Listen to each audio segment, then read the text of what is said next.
감사합니다. 이 시간에도 주의 음성 듣기 원합니다. 주의 말씀을 주시고 이 시간에 말씀 전하 듣는 것을 보든 해방을 위한 어둠의 권세도 우리 안에 강박한가 완악한가 하나님 대적하기까지 모두 이룬 광명에 묶인 것들 예수님의 이름으로 파쇄되고 떠나갈지어다. 우리 성령만 이곳에 환영을 초청하고 모셔드리고 인정의지하는 영광으로 임하시고 다스리시고 충만케 하시며 주의 나라 임하시고 뜻이 하늘에서 이루어진 것 같이 땅에서 이루어지며 주께서 이루어진 것 10년 안에 30배, 60배, 100배의 차원 넘쳐 열매 가득하게 우리 시험 주장하시옵소서. 주옵소서. 빛 가운데 예수님의 그릇만 증거되게 계시되 드러나시고 나타나시거나 예수님의 시간을 오직 홀로 영광 받으시고 찬양 받으시며 그 이름만 높임 받으시고 계시하시고 나타나시고 영광 받으시고 임하시고 역사해 주옵소서. 모든 영광 존귀 찬양 예수님께 그 이름을 올려드리오니 홀로 영광 받으시고 찬양 받으시고 높임 받으시옵소서. 감사 찬양 예수님께 올려드리오니 주님 홀로 영광 받으시고 찬양 받으시옵소서. 감사합니다. 영광 존귀 찬양 예수님께 올려드리오니 예수님 홀로 영광 받으시고 찬양 받으시고 높임 받으시고 나타내 주옵소서. 주님 감사합니다. 온 영광 주님께 올려드리며 우리 사랑하시는 예수님 이름으로 기도합니다. 아멘. 함께 보실 말씀은 사무엘상 22장 1절에서 2절 같이 읽겠습니다. 같이 읽겠습니다. 그러므로 다윗이 그곳을 떠나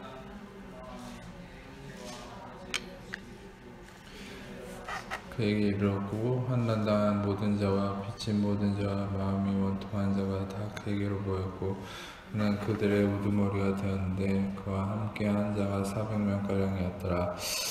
우리가 이 다윗의 인생은 참 많은 우여곡절이 많았죠. 다윗은 학자들에 의하면 이 정식 부인에서 태어난 게 아니라 이 처백에서 태어난 사생아였을 것이다. 그래서 우리가 역사적으로 이 사무엘이 이제 하나님께서 사울을 왕에서 패하기로 하고 다윗을 왕으로 세우기 위해서 이새의 집을 사무엘에게 보냈을 때 거기 이새의 집에 왕이 될 자가 있다 그러면서 보냈는데 이새가 그 자녀들을 다 데려왔는데 거기에 한 명만 없었죠. 그래서 그 다윗만 없었어요. 그래서 이제 엘리압부터 시작해서 쭉 그 자녀들을 사무엘이 보지만 하나님은 아무런 왕에 대한 사인을 주지 않으셨는데 사무엘이 여기 더 아들이 없냐? 하나님 분명히 여기 없다고 하신다. 그래서 분명히 한 명 있긴 한데 막 약간 그 말하는 투가 별 볼 일 없다는 식으로 얘기하는 거죠.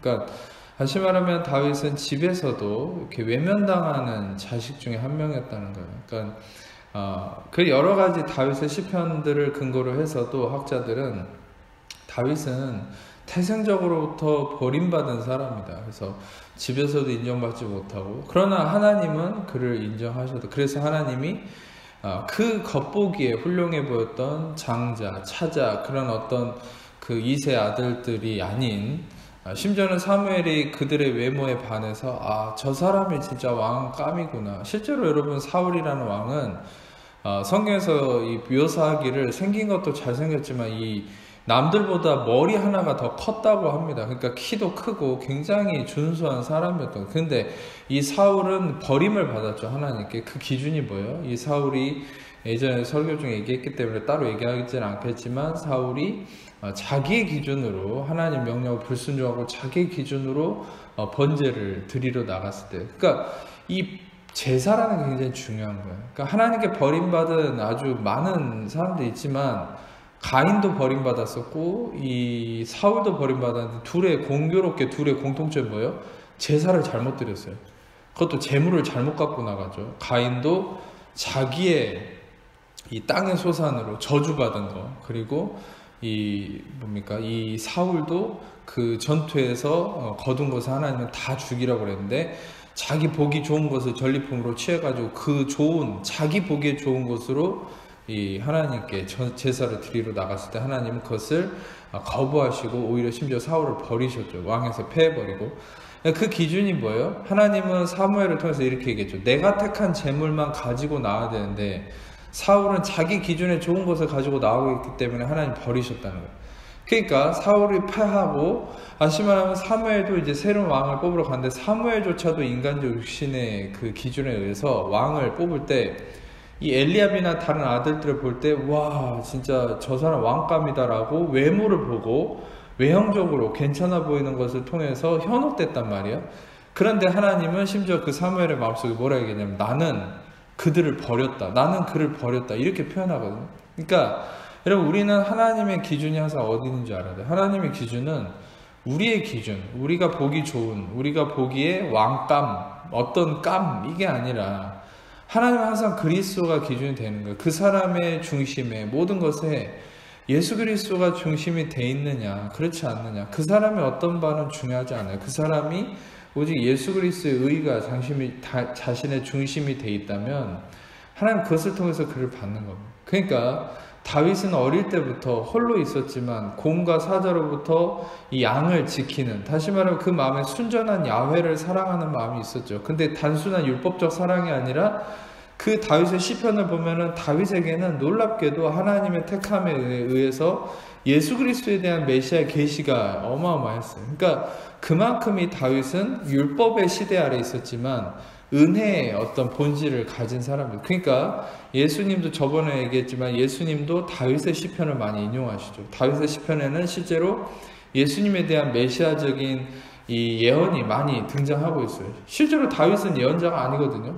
왕이죠. 근데 왕인데 이 예언적 구세주에 대한 예언적 메시지가 담겨 있다는 게 뭐예요? 그만큼 다윗은 은혜를 사모하고 그리스도의 의가 중심이 되어 있는 사람이라는, 그 중에 하나의 증거가 이 시편을 보면은 그런 구절들이 자주 나옵니다. 내가 여호와의 율법을 즐거워한다. 근데 우리는 뭐 많은 구절들이나 구약의 실제적 사건이나 신약의 바울의 어떤 은혜 복음의 진리의 근거를 보면 인간은 절대 율법을 즐거워할 수가 없어요. 왜? 율법은 진노를 이루게 하는 것이고 율법은 인간을 심판과 정죄에 이르러서 인간을 저주에 이르게 하는 것이기 때문에 인간은 절대 율법을 즐거워하고 기뻐할 수 없어요. 근데 구약에서 뭐 예를 들어서 느헤미야서나 에스라서나 이런 데를 보면은 뭐 이스라엘 백성들이 예를 들어서 느헤미야나 에스라를 보면은 이스라엘 백성들이 율법 교사가 율법을 읽어주는데 그걸 듣고 막 울고 막 기뻐하는 것을 묘사하거든요. 심지어 시편에서도 다윗이 율법을 즐거워하고 기뻐한다 이런 표현을 쓴단 말이에요. 그러면 우리는 그것을 표면적으로 보면은 와, 율법을 우리도 즐거워해서 율법을 잘 지켜야 되나 보다 이렇게 생각할 수 있는데 절대 그게 아니라는 거예요. 율법은 본질적으로 우리가 기뻐하고 즐거워할 수 있는 요소가 절대 아닌데, 여러분들이 알아야 될 것은 다윗은 무엇을 근거로 율법을 기뻐하고 즐거워하라라고 시편에서 얘기했냐, 그것은 그 율법의 본질을 얘기하는 거예요. 그러니까 율법의 본질은 뭐예요? 바로 예수 그리스도예요. 율법을 통해서 우리는 그 율법의 본질인 예수 그리스도를 발견하는 거예요. 예를 들어서 마치 제가 율법 자체에 대한 해석법을 알려드렸고 또 그 율법 안에 가장 본질이신 예수 그리스도를 설교를 통해서 계속 드러내는 것처럼 다윗도 다시 말하면 그 율법의 본질이신 예수님을 발견해서 그 예수님을 기뻐하는 것이 바로 율법의 즐거움을 표현하는 그 마인드 중심이었다. 그러니까 에스라나 느헤미야서에 나오는 백성들이 율법을 듣고 울고 기뻐했다는 건 뭐예요? 바로 율법 그 자체가 아니라 율법의 본질이신 예수 그리스도를 발견한다. 예수 그리스도를 발견할 때 진정한 기쁨이 있습니다. 아멘. 우리는 실상 이 성경 말씀을 통해서 요한복음 5장 39절의 말씀처럼 너희가 영생을 얻는 줄로 생각하고 성경을 연구했지만 이 성경은 나에 대해서 증언하는 것이다. 이 성경에 대해서 이 성경이 증언하려고 하는 예수 그리스도를 우리는 발견할 때 그때 기쁨이 있고 자유함이 있고 승리와 형통이 있어요. 그러니까 우리는 이 율법을 언급하는 부분에 대해서 한 번 더 생각해야 돼요. 항상 성경에서는 율법을 얘기할 때 여러분에게 표면적인 것을 얘기하지 않아요. 그 율법의 본질이신 예수님을 얘기하는 거예요. 그래서 다윗은 이 율법의 본질이신 예수님을 발견한 거죠. 항상 율법의 시대였지만 양을 지킬 때도 곰과 사자를 때려잡을 때도 그는 항상 예수 그리스도를 묵상했을 거예요. 승리자 되신 예수님, 왕이신 예수님, 전능자이신 예수님, 창조주 되신 예수님. 근데 그 예수님을 이 다윗이 발견할 때마다 그는 모든 어려움을 이기게 됐다는 거죠. 왜입니까? 그는 방금 얘기했듯이 버림받은 자예요. 형들은 다 인정받았다. 항상 이 아웃사이더, 항상 제껴진 존재. 그게 다윗의 어떤 면에서는 아픔이죠. 제가 전에도 이 상담 심리학을 공부했을 때 그런 영적인 부분들을 좀 분석을 할 때 이런 걸 발견했는데, 다윗이 왜, 물론 인류의 실존적인 모습이긴 하지만 다윗이 왜 유독히 여성 편력이 강했을까? 왜 다윗이 유독 성적 문제에 약함이 있었을까?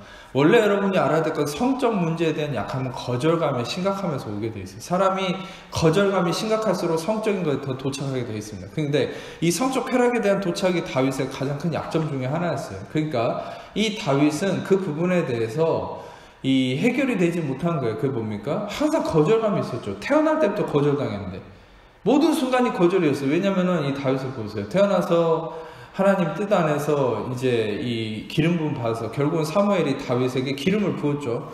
근데 이 다윗은 기름 붓자마자 왕이 된 게 아니라 10년간을 쫓겨다녔어요.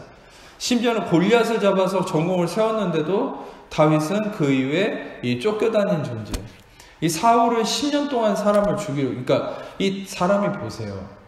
내가 한 몇 개월만 쫓겨다녀도 미칠 지경인데 10년을 누군가가 날 죽이려고 쫓아다닌다 생각하면 여러분 정상이 아닙니다. 그건 심리치료 받아야 돼요. 근데 이 다윗은 그만큼 심리적 고통도 강했어요. 근데 놀랍게도 이 다윗을 통해서 하나님이 그 시편에 다윗의 글이 얼마나 놀랍게 쓰여지고 있어요. 그만큼 다윗은 하나님의 은혜가 있던 자예요. 할렐루야. 고통이 있어도 거기에 은혜가 있다면 그 고통은 그것이 선함이 되어버리는 거예요. 아멘. 우리는 고통이 나를 죽이는 걸 생각하지만 다윗은 이렇게 얘기해요. 자기의 고통을 통해서 이런 고백을 하죠. 다윗은 고난을 당한 것이 내게 유익이라, 이로 인해서 내가 주의 율례를 배우게 되었다. 이런 고백 어떻게 나올 수 있어요? 자기의 삶이에요. 자기 고통을 당하고 죽음의 위협을 10년 동안 경험하고, 그렇게 인생이 거절인데, 인생이 거절당하면 인생인데 하나님의 은혜가, 그리스도가 자기를 붙드니까 그것이 유익함이 됐다. 어떻게 유익함이 됐다고 고백해요? 결국 세상 사람들은 고통은 고통으로 끝나요. 근데 그리스도인들은 그 고통에 은혜가 더할수록 그 은혜가 그 고통을 진주로 만들어버려요. 그러니까 여러분 진주가 되는 거죠. 아멘. 보물이 되는 거죠. 여러분의 고통이 보물이 되는 순간은 여러분이 잘 견뎌서가 아니에요. 그냥 잘 견디는 게 아니라, 그냥 잘 견디는 건 세상 사람들도 잘 견뎌요. 근데 여러분들의 고통이 진주가 되고 보물이 되려면 거기에 그리스도가 더해져요. 그리스도의 은혜가 임해야 돼요. 근데 이 다윗은 은혜를 구하는 자였어요. 은혜를 사모하는 자였어요. 이게 궁금하다면 시편을 읽어보세요. 한결같이 여러분 이번 주일날 설교했던 여호와께 감사하세요. 그는 선하시며 그 인자하심이 영원함이라, 이 고백이 제일 많이 쓰여진 게 시편이에요. 항상 다윗은 그것을 고백했던 자예요. 여호와께 감사하세요. 그는 선하시며 그 인자하심이 영원함이로다. 아멘. 다윗이 여러분 어떻게 그런 고백을 할 수 있겠어요? 할렐루야라는 말도 제일 많이 등장하는 게 이 시편이에요. 다윗이 어떻게 그런 고백을 할 수 있겠어요? 다시 말하면 그는 그리스도를 봤다는 거예요. 우리는 항상 환경과 상황이 보여주기 때문에 감사가 나오기가 힘들어요. 쓴뿌리만 가득해지죠. 거절감. 그러나 물론 다윗의 완전하지 못한 모습 때문에 그 거절감의 상처에 의해서 성적 문제에 노출이 됐었지만, 중요한 것은 다윗은 그래도 많이 회복이 된 사람이라는 거예요. 그 정도도. 그 이상으로 다윗은 더 깨질 수 있는, 더 망가질 수 있는 사람이었다는 거죠. 실존적으로 봤을 때는. 어떤 면에서는 다윗은, 여러분들이 봐야 될 것은, 다윗의 그 아픔은 여러분들이 한결같이 항상 기억해야 될 그 본질이, 다윗은 항상 그리스도를 갈망하는 자였다. 그 이름 안에서도 우리는 힌트를 발견할 수 있어요. 다윗이라는 히브리어 이름은 beloved, 사랑받는 자라는 말이에요. 그러니까 여러분 다윗은 항상 이 사랑받는 자로서의 본질을 잊지 않았다. 예수님도 여러분들이 알아야 될 핵심적인 내용 중에 하나가, 예수님도 이 공생애 중에 많은 어려움들이 있었죠. 가장 큰 어려움은 실상 거절감이에요. 여러분 인간에게 있어서 가장 큰 아픔은 거절감이에요. 거절당하는 것. 예수님은 그 극단적 거절을 경험하셨어요. 근데 그 극단적 거절 속에서 예수님을 지탱해 줄 수 있는 가장 큰 힘이 뭐였다고 생각하십니까?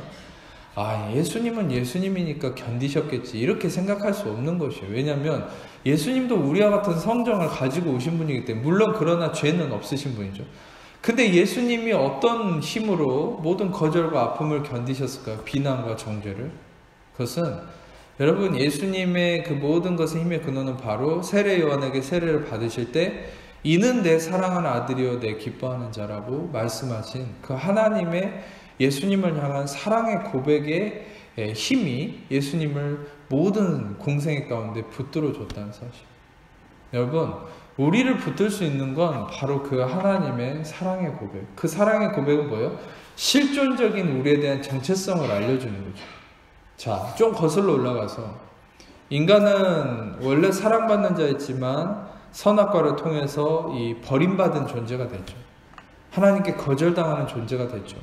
물론 그 이전에 생각해보면 인간이 먼저 하나님을 거절한 거죠. 선악과를 먹었으니까. 근데 그로 인해서 하나님께 거절당하는 존재가 됐어요. 근데 그 슬픔과 아픔 속에서 아담이 이 거절을 입은 존재로서 저주에 빠졌는데 그 저주에 빠진 존재가 이 품게 되는 이 뭡니까? 정체성이 뭐예요? 수치와 두려움. 수치와 두려움은 여러분이 알아야 될 것은 사랑의 반대말은 저는 성경적 의미로 봐요. 물론 어떤 면에서는 심리적으로 봤을 때 사랑의 반대말은 무관심이죠. 근데 영적 의미에서 봤을 때 사랑의 반대는 저는 수치와 두려움이라고 생각해요. 왜냐하면 그게 아담의 실존이었으니까. 아담은 수치와 두려움을 선악과를 통해 경험했는데 그 이전에는 사랑 속에 있었단 말이에요. 하나님의 사랑 속에. 그러니까 하나님의 사랑을 벗어난 자에게 임하는 게 수치와 두려움. 그러니까 수치와 두려움이 그의 정체성이 됐어요. 근데 모든 인류는 이 수치와 두려움에 매이는 거예요. 다윗도 어떤 면에서는 그리스도만을 갈망할 때 수치와 두려움이 없고 하나님의 은혜로 기쁨으로 가득 차서 하나님의 은혜 속에 살았지만 그가 왕이 되고 이제는 뭔가가 다 해결되고 그의 마음이 육신적으로 뭔가가 이렇게 느긋해져 버리고 하나님만 의지하는 게 아니라 자기의 의가 살아나는 순간 그에게는 수치와 두려움이 몰려오기 시작하고 그는 그 이후에 죄에 빠지게 된 거죠. 제가 얘기했잖아요.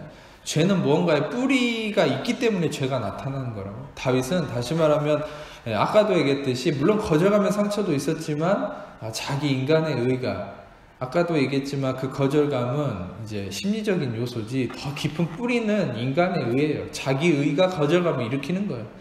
결국에는 여러분 이 다윗은 아담의 정체성이 와버린 거예요. 예수님의 정체성이 있었다면 그는 모든 걸 이길 수 있었을 건데 아담의 정체성에 수치와 두려움이 와버리니까 다윗은 그 순간 무너져 버린 거예요. 여러분 하나님은 예수님을 통해서 다시금 우리에게 그 정체성을 회복하시죠. 그게 뭡니까? 이것은 세례 요한에게 세례를 받을 때 예수님만 가진 정체성이 아니죠. 이는 내 사랑하는 아들이고 기뻐하는 자다. 이것은 우리의 정체성이기도 합니다. 아멘.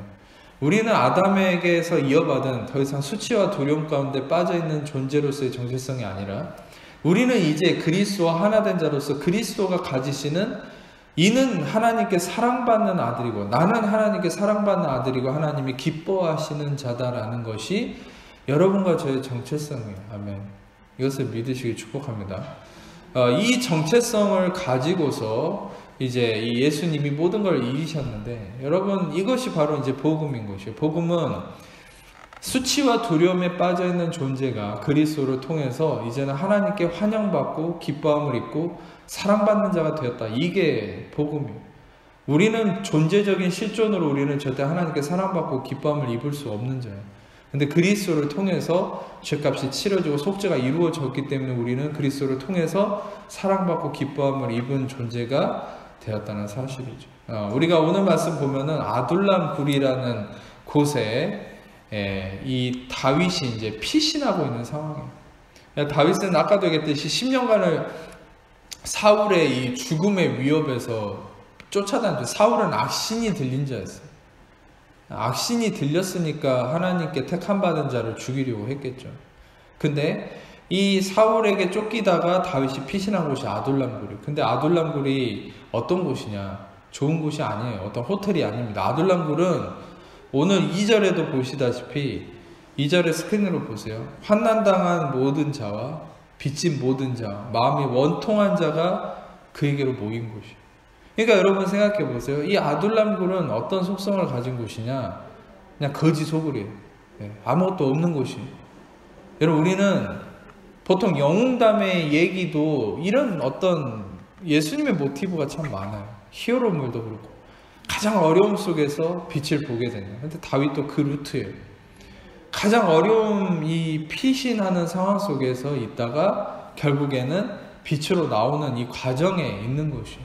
그게 아둘람이에요. 아둘람은 어떤 면에서는 다윗의 인생의 가장 어두운 시간이었어요. 죽음의 위협 속에서 항상 쫓겨다니고 마음도 곳이 없고, 제가 어릴 때 이 주말의 명화 같은 그 명절 때마다 항상, 지금 제 어릴 때는 케이블 TV가 없었으니까, 근데 항상 그 영화를 명절 때마다 해줬는데, 그 재밌게 항상 봤던 영화, 지금도 이 다윗을 생각하면 떠오르는 영화는 뭐냐면 도망자라는 영화가 있었어요. 옛날에 해리슨 포드가 주연했던 도망자라는 영화가 있었는데, 지금도 기억나는 게 한시도 이 마음에 안식이 없어요. 항상 도망 다녀야 돼. 자기를 항상 그 잡으러 쫓아다니는 사람을 피해서 항상 도망 다녀. 여러분, 그 영화상에서도 봤을 때 그 주인공의 이 다급함이 느껴졌는데, 이 실상 다윗의 이 시편 말씀이나 이 역사서를 읽어보면 너무 심각한 거예요. 그만큼 다윗은 하나님 앞에 시편에서 그렇게까지 고백했죠. 하나님, 나를 좀 죽여달라고. 나 이렇게 살 바에는 죽는 게 낫다고. 여러분, 안 그러겠습니까? 1년만 쫓겨다녀도 차라리 죽는 게 낫지, 이렇게 살 바에는. 근데 10년을 쫓겨다녔는데 솔직히 살고 싶겠어요? 근데 다윗은 그만큼 그렇게 삶이 퍽퍽했던 거예요. 괴로운 거예요. 스트레스 받고 힘들고. 근데 여러분, 가장 피곤한 게 또 뭐냐면은, 자기 주변에 모인다는 사람들이 자기를 좀 위로하고 힘이 되어줄 수 있는 사람이면 좋은데, 자기 주변에 모이는 사람이 누구예요? 환난당하고 빚지고 마음이 원통한 자. 자기도 쫓겨다녀서 죽을 판인데 옆에 모인 사람들은 다 환난당하고 빚지고 마음이 원통한. 그럼 여러분 생각해 보세요. 이런 말씀들 한번 깊이 있게 생각해 보면 재밌어요. 그게 뭐냐면, 이 사람들이 아둘람굴에 모여가지고 조용히 항상 묵상하면서 경건하게 예배드리면서 살았을까요? 이 사람 속성이 환난당하고 억울하고 빚지고 원통한 자들인데, 이 사람도 모이면 싸우는 거예요. 모이면 서로 헐뜯고, 모이면 서로 욕하고, 모이면 서로 때려받고 치고 싸우는 거. 안 그래도 다윗은 자기가 볼 때 짜증나 죽겠는데, 삶이 얼마나 짜증나겠어요. 삶이 보면은 이 인간들 다 없어졌으면 좋겠다, 이런 생각 했겠지 않습니까? 이렇게까지 생각 안 됐다면 여러분, 성경 묵상 안 하는 거예요. 성경 묵상을 이런 식으로 좀 재밌게 한번 깊이 있게 생각을 해보세요. 그러니까 이 인간들이 그냥 와서 경건하게 산다고 생각을 하지 마세요, 제발. 마음이 원통하고 빚지고 환난당한 자들이 모여가지고 하는 게 뭐겠어요? 싸움밖에 더 있겠어요? 네가 잘났냐, 내가 잘났냐, 네가 원통하냐, 내가 원통하냐, 넌 나처럼 빚져봤냐, 나처럼 당해봤냐, 그런 거 하다가 싸우지 않겠어요? 다윗은 실은 그런 상황 속에서 얼마나 인생의 회의를 느끼겠습니까? 안 그래도 인생이 피곤한데 이 인간들까지 내 옆에 붙어가지고 내가 왜 이 고생을 하면서 이 칠흑 같은 굴에 숨어가지고 살아야 되나. 근데 여러분 알아야 될 게, 결론적으로는 다윗의 왕국이 세워질 때 이 아둘람굴에 있던 사람들이 다윗의 장군들이 됐어요. 그러니까 결국에는 하나님이 이 상황을 선으로 바꾸시는 거예요. 아멘. 우리는 그걸 알아야 돼요. 우리는 지금 상황에서 우리에게 있어서 가장 아무것도 아니라고 생각하는 것들이 우리 인생의 보화가 될 수 있어요. 여러분에게 한 가지 아주 놀라운 진리로 원 스텝을 더 나아갈 건데, 그게 뭐냐면, 지금 여러분에게 말씀드린 이 다윗은, 제가 이제까지는 인물로서의 다윗을 얘기했지만 본질적인 이 말씀 얘기하고자 하는 바는 예수님입니다.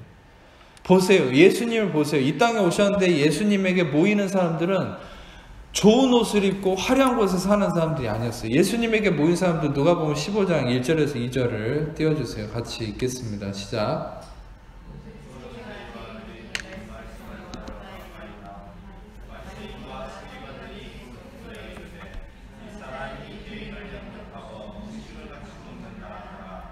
네, 이것과 더불어서 누가복음 5장 30절 32절 읽겠습니다. 시작.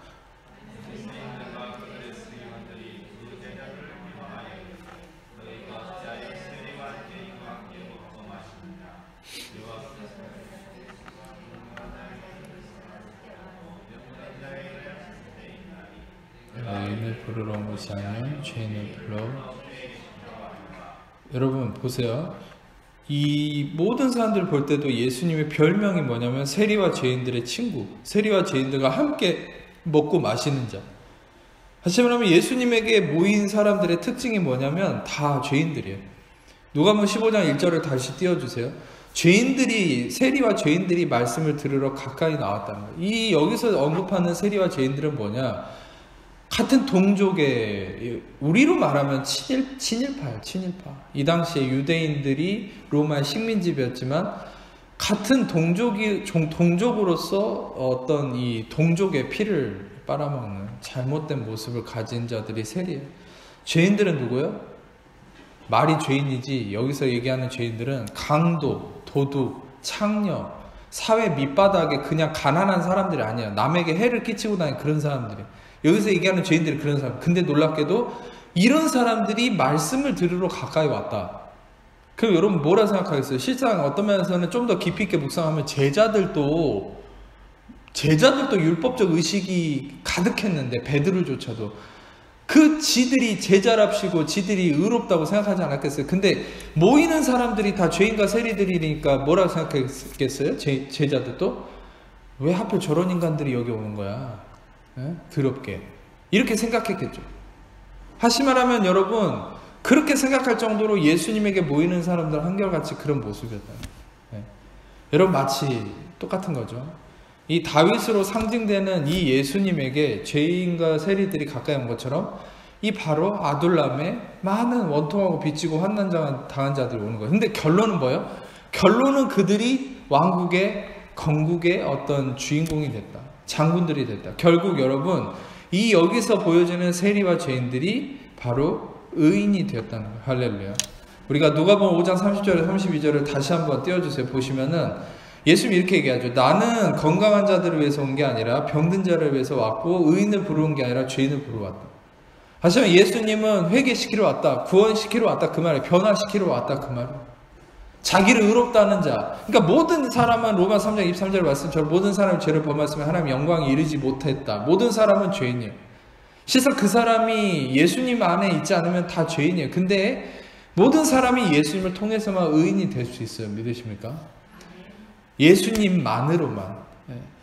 그 어떤 것도 아니고 예수님으로만 의인이 될 수 있어요. 근데 예수님이 있기 전에는 다 영광에 이르지 못하는 죄인이었어요. 근데 그 죄인 된 사람이 자기를 스스로 의롭다 하면 그는 의에 이르지 못하는 거예요.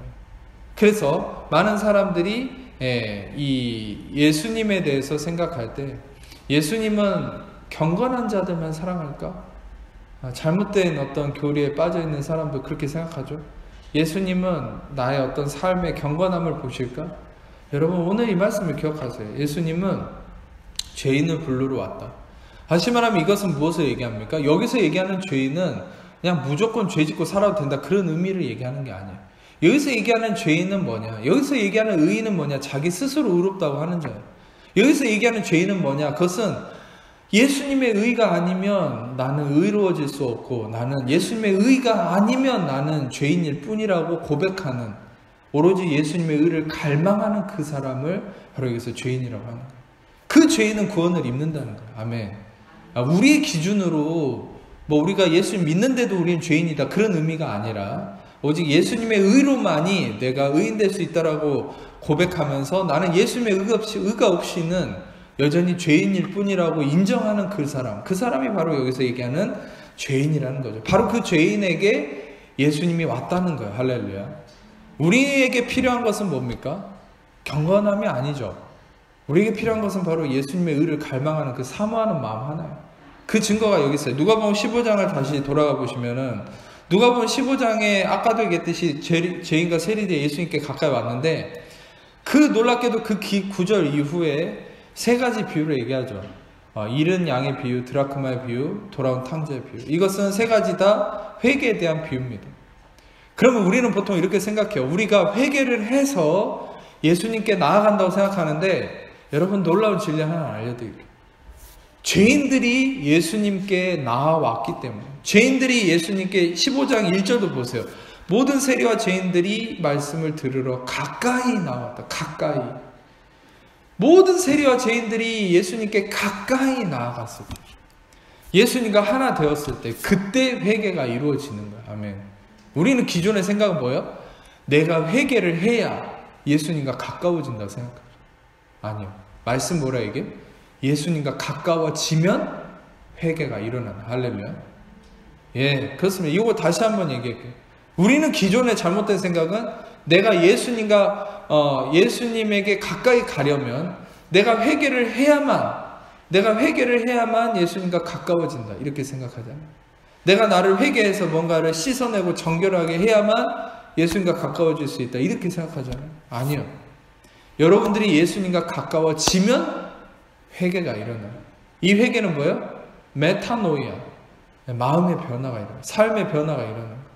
바로 그것은 히브리서도 얘기했듯이 은혜를 향해 돌아서는 슈바. 은혜를 향해서 돌아서는 삶이 일어나는 거예요.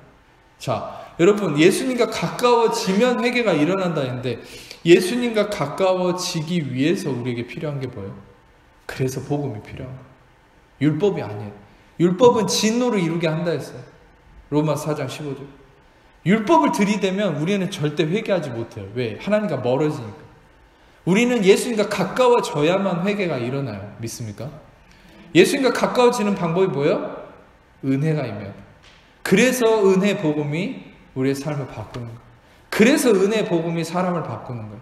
그래서 은혜 복음이 우리의 삶에 참된 열매를 주는 거예요. 왜? 은혜 복음이 우리로 하여금 하나님과 예수님과 가까워지게 하고 가까워진 자만이 오늘 말씀 누가복음 15장 말씀처럼 진정한 회개의 삶이 나타나기 때문에. 아멘. 그래서 하나님은 그래서 우리에게 은혜를 끊임없이 얘기하는 거예요. 그 은혜의 핵심 뭐예요? 히브리서 8장 12절의 말씀처럼 내가 너의 불의를 긍휼히 여기고 너의 죄를 다시는 기억지 않겠다. 내가 너의 불의를 긍휼히 여긴다. 너의 불의함을 너희가 대속하는 게 아니라 내가 대속하기 했기 때문에 내가 너의 불의함을 긍휼히 여기고 너의 죄를 다시는 기억지 않는다. 예레미야 31장 31절의 말씀인데 이거는 그 구약에서는 다시 기억지 않는다는 정도만이 아니라 구약에서 쓰여질 때는 언급조차 하지 않겠다. 그렇게도 말씀이 나와 있어요. 다시금 하나님은 언급조차 하지 않는 거예요. 여러분의 죄에 대해서. 아멘. 여러분의 불의함에 대해서. 여러분의 불의함에 대해서 누구도 정죄할 수 없죠. 다 우리 이사야서 51장 17절의 말씀을 같이 이사야서 54장 17절의 말씀을 같이 한번 읽어보겠습니다. 시작.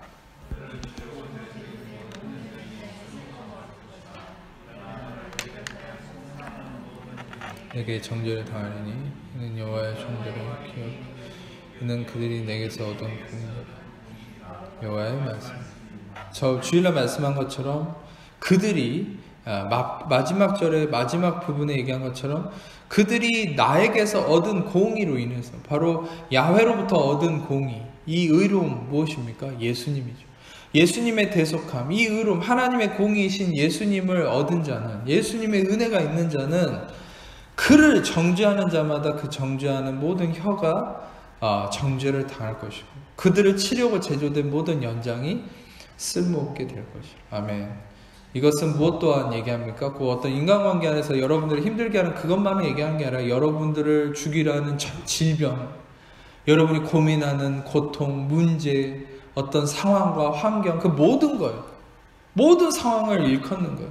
제가 지금 성령께서 떠올려 주시니까 그냥 불이 나게 하나를 읽어 드리겠지만 세상 스크린에는 안 띄어져 있어요. 드리진 않았어요. 근데 방금 얘기했던 나를 치려고 예비된 모든 연장이 쓸모없고 나를 정죄하는 모든 혀가 정죄를 당할 거다. 이런 의미가 로마서 8장에 고스란히 나와 있죠. 로마서 8장에 성경책이 있는 분들은 찾아보세요. 성경책 있는 분들은 우리가 전에도 읽었듯이 37절, 8장 마지막 부분이에요. 37절에서 39절인데 제가 읽어드리겠습니다. 그러나 이 모든 일에 우리를 사랑하시는 이로 말미암아 우리가 넉넉히 이기느니라. 내가 확신하노니 사망이나 생명이나 천사들이나 권세자들이나 현재일이나 장래일이나 능력이나 높음이나 기쁨이나 다른 어떤 피조물이라도 우리를 우리 주 그리스도 예수 안에 있는 하나님의 사랑에서 끊을 수 없으리. 아멘. 이게 동일하게 연결되는 말씀이에요. 뭡니까? 여기서 언급하는 사망이나 생명이나 천사들이나 권세자들이나 현재일이나 장래일이나 능력이나 높음이나 기쁨이나 다른 어떤 피조물은 뭘 나타내는 거예요? 이 세상의 모든 거예요. 질병, 고통, 문제, 환경의 어떤 어그러짐, 상황, 모든 걸 다 얘기하는 거예요. 근데 그 어떤 것이라도 우리를 그리스도의 사랑에서 끊을 수 없다는 게 뭐예요? 우리를 그리스도가 의롭다 하신 그 사람을 누구도 해할 수 없다는 거예요. 아멘. 그 중에 어떤 사람은 좀 죄를 덜 지은 사람, 좀 더 성경을 많이 읽은 사람, 기도를 좀 더한 사람, 그런 게 없어요. 그냥 그리스도의 의를 입은 자, 그냥 그리스도의 의롭다 하심을 입은 자, 택함 받은 자. 아멘. 그런 사람들은 누구도 그를 정죄할 수 없다. 그를 정죄하면 그 혀가 정죄를 당할 것이요. 아멘. 그를 치려고 예비된 모든 것 다 쓸모없게 돼요. 그래서 여러분들 이 복음의 말씀을 믿을 때에 마귀가 여러분을 속일 수 없는 거예요. 여러분을 안식할 수 있는 거예요. 우리는 왜 두렵습니까? 바로 이런 진리가 우리 안에 있지 못하기 때문이죠. 우리는 항상 내가 나를 비난하고 나를 힘들게 하는 자를 내가 어떻게 대항해야 되지? 어떻게 상대해야 되지? 우리 그러면 그때부터 불안한 거예요. 여러분, 우리한테 있어서 제일 큰 아픔이 뭘까요? 차라리 때리면 한 대 맞고 말죠. 근데 맞는 게 그게 무서운 게 아니에요. 여러분, 제가 뭘 알게 됐냐면 사람이 제일 두려워하는 건 뭐냐면 정죄당해요. 비난당하고 정죄당할 때 제일 힘든 거예요, 사람. 여러분 생각해 보세요. 제가 요즘에도 뉴스를 보면서 뭘 느끼냐면 심지어 요즘에 제가 짤막하게 한 줄 기사를 봤는데 방탄소년단이라는 그 유명한 그룹이 얼마나 세계적으로 놀라운 그룹이 됐습니까? 근데 그 그룹에서 소속사에서 악플러들을 고소한다는 이 짤막한 뉴스가 나온 거예요. 제가 그걸 보고 뭘 느꼈냐면 보통 사람 그걸 보면 뭐라고 생각하겠어요? 아니 저런 세계적인 기업이 악플 한두 개 달리는 것도 아니고 뭘 악플러를 그렇게 고소한다고 그럴까? 여러분 왜 고소할까요? 저는 그런 생각이 들었어요. 오죽하면 고소할까? 아무리 세계적인 기업 그룹이고 세계적인 스타래도 나를 비난하고 정죄하는 건 아무도 견디지를 못하는 거예요. 여러분 어떤 사람도요 비난과 정죄 앞에서 의연한 사람은 없어요. 절대. 우리 문 대통령이 얼마나 열심히 일하고 있지만 저는 그 대통령을 위해서 기도하는데 마음이 아파요. 얼마나 비난을 합니까? 근데 그 비난의 이 화살이 얼마나 아픈지 좀 안쓰러워 보여요. 요즘에 보면. 건강도 이렇게 물론 이게 진찰을 받겠지만은 뭔가 처음보다는 더 얼굴도 부어있고. 그러니까 사람은요 여러분 아무리 높은 자리에 있든 아무리 유력하고 힘이 있든 비난과 이 정죄의 화살 속에서 의연한 사람은 없어요. 근데 여러분 생각해 보세요. 예수님도 솔직히 비난과 정죄가 힘들었을 거예요. 그럼 아까도 얘기했죠. 그 예수님을 지탱하는 힘이 뭐였어요? 바로 하나님의 그 예수님을 향한 사랑의 그 정체성이죠. 이는 내 사랑의 아들이요 기뻐하는 자. 아멘. 예, 그렇습니다. 다시 한번 말씀드리면 인간이 제일 견디기 힘든 게 비난과 정죄. 여러분 나를 비난하고 정죄하는 것에 대해서 우리는 이길 수 있는 가장 큰 힘이 뭐냐? 그것은 첫 번째는 바로 예수님이 먼저 이 비난을 받으셨다라는 걸 기억하셔야 돼요. 예수님이 우리 앞서서 침뱉음과 비난과 조롱을 당하셨기 때문에 여러분에게 주어지는 표면적인 비난과 수치와 침뱉음은 아무 힘이 없다. 할렐루야. 그렇습니다. 표면적으로 여러분에게 침뱉을 수 있어요. 여러분들을 뭐라고 할 수 있어요. 정죄할 수 있어요. 누군가가. 그런데 여러분이 오늘 이 복음의 말씀을 기억하셔야 될 건 그것들이 아무 힘이 없는 거라는 거예요. 예. 그냥 여러분들 그것은 여러분들에게 있어서 그냥 아무것도 아닌 것이죠. 마치 여러분들을 때리는 그 풍선으로 된 뿅망치 같은 거죠. 실제로 쇠로 된 망치가 아니라 여러분을 진짜 이렇게 힘들게 아프게 하는 그 망치가 아니라 그냥 간지럽히는 정도예요. 할렐루야. 이런 놀라운 진리가 발견되면 우리는 담대해질 수 있을 거예요. 예.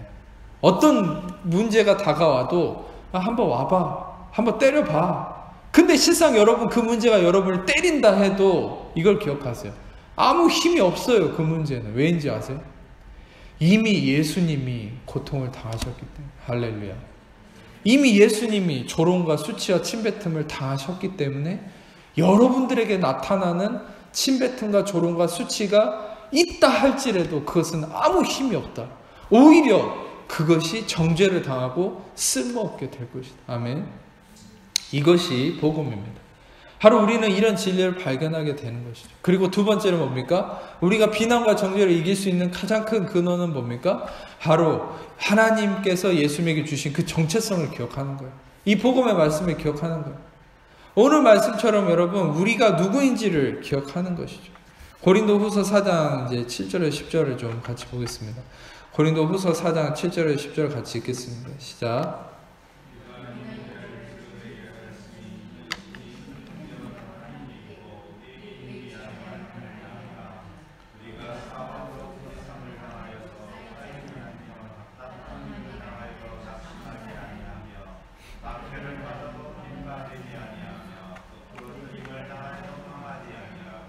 우리가 항상 예수의 죽음을 몸에 짊어지면 예수의 생명이 또한 우리 몸에 나타나게 하려 합니다.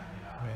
자, 바울이 고백한 이 보배를 질그릇에 가졌으니, 이 질그릇은 헬라어 원문으로 해석하면은 이 질그릇이라는 말이 뭐냐, 흙으로 만든 그릇이라는 거예요.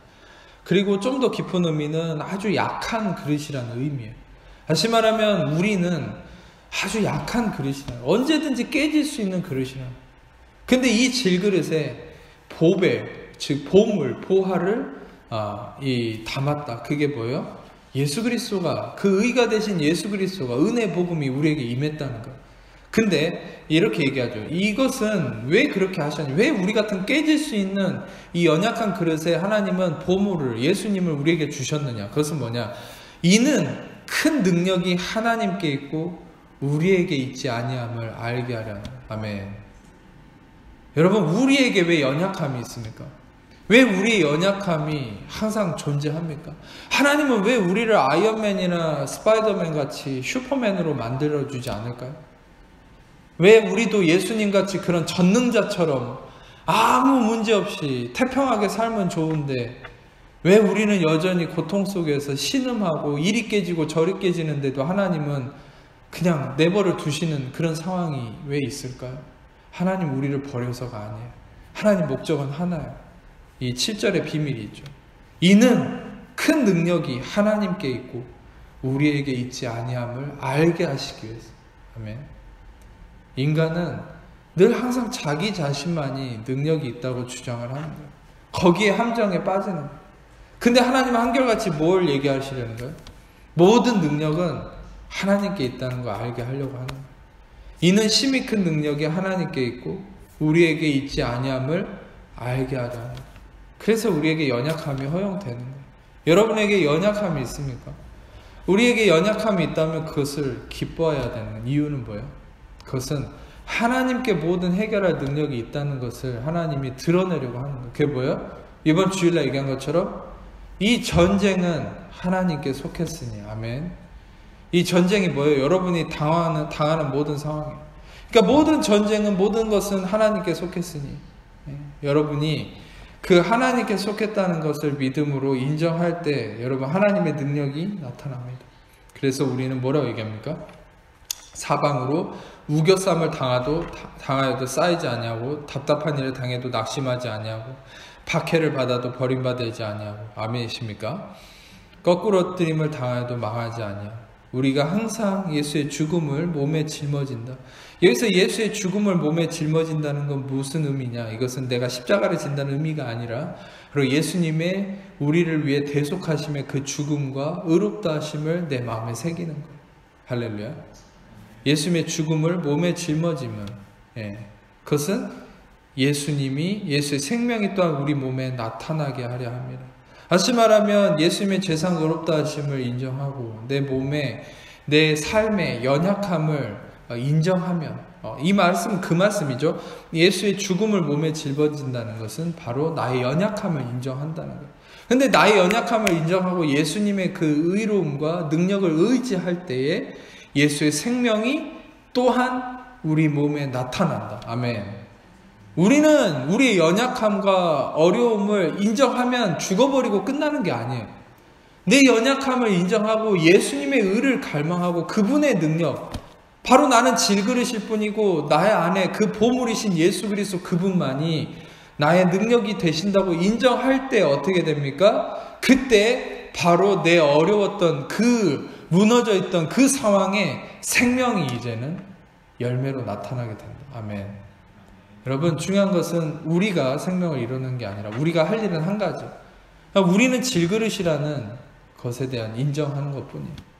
인정하고 예수님 그분만이 나의 보호이시고 나의 능력이심을 인정할 때 그분의 능력이 여러분들에게 생명이 나타나게 하십니다. 아멘.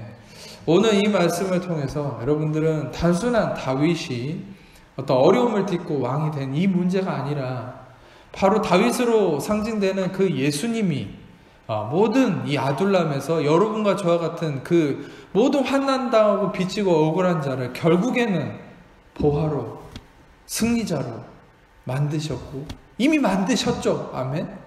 만드실 것이 아니에요. 이미 만드셨어요. 우리는 그 믿음 안에서 승리자의 정체성을 찾아가는 거예요. 이미 만드셨어요. 그 만들어진 올바른 정체성 안에서 여러분들은 더욱더 이 오늘 바울이 고백한 것처럼 우리의 예수의 생명이 우리의 몸에 나타나게 하려 합니다. 바로 예수의 생명이 나타나는 은혜가 있기를 축복합니다. 기도하겠습니다. 주님 감사합니다. 귀한 말씀 통해서 오직 예수 그리스도만이 우리의 의가 되시고 능력이심을 고백하며 예수 그리스도 안에서는 우리의 모든 것이 우리의 연약함과 허물 또한 그분을 통해서 이미 십자가 대속함이 이루어졌기 때문에 우리를 어떤 것도 정죄할 수 없을 뿐만 아니라 우리를 치료하는 모든 연장이 쓸모없게 될 것이며 우리 어떤 것도 해야 할 수 없고 우리의 모든 것이 그리스도 안에서 자유함과 형통함을 누리며 결국에는 보물이신 예수님의 능력을 통해서 우리의 모든 삶이 모든 사역이 우리의 모든 것들이 생명으로 이루어질 것을 믿사오니 우리가 이 시간 고백하는 것은 우리가 질그릇이고 우리는 깨어질 수밖에 없고 우리는 연약함을 고백하며 전능자이신 예수님의 의로움과 능력만을 의지하며 나아갑니다. 주님의 의로 우리를 채우시고 은혜로 인도하시고 다스려 주옵소서. 모든 영광 주님께 올려드림을 사랑하시는